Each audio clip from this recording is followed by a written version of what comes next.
Hello everybody, welcome back to the Jeremy Apiary. I want to talk about a new thing I got here from East Coast Bees. It's a pollen feeder.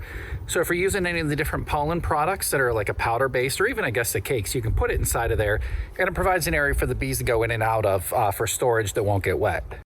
The way it's designed, it has a kind of like a blind end PVC pipe tube system.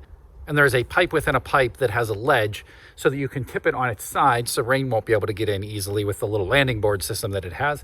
In addition to things won't be able to spill out because of the ledge that's on the inside of there. It looks really neat.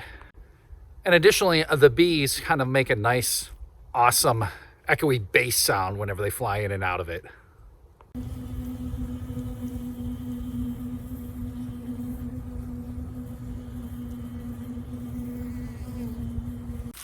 Now, originally I wasn't planning on doing much in the way of feeding them if they made it through the winter, but I guess I got a little nervous about it because it's been unseasonably warm in upstate New York for once.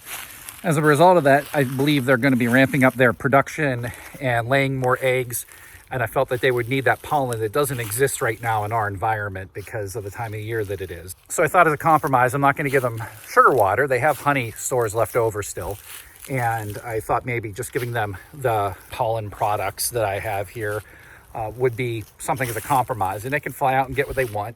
That way you don't have to worry about putting it inside of the hive and it getting moldy in your hive.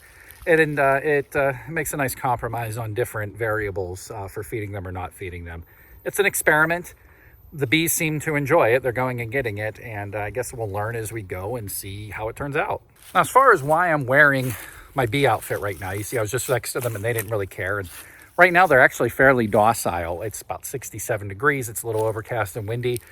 I don't know their behaviors enough for me to predict that. I've only been doing this. This is coming up on the end of my first year here because I started in May of last year. So I don't know everything to expect. I'm still learning as I go. So I'm going to wear my protective equipment when I feel I need to. And I think that's an important distinction. If you feel you need it, wear it. Don't let anyone shame you into not wearing it. If you want to give it a go, give it a go without it. It is very liberating whenever you are around them without as much equipment on. And usually things go well, but be prepared for a sting, and it's not the end of the world as long as you're not allergic. And if you are, have an EpiPen ready. Today specifically, though, I didn't really anticipate much of an issue, but the reason why I wore this is I had a very dark shirt on.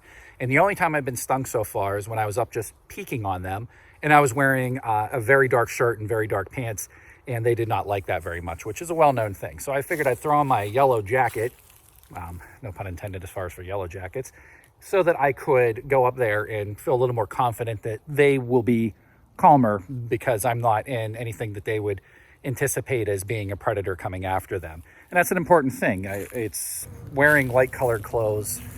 It's been taught, at least, that you have a less likelihood of being stung or being identified as an invader that's coming to hurt them.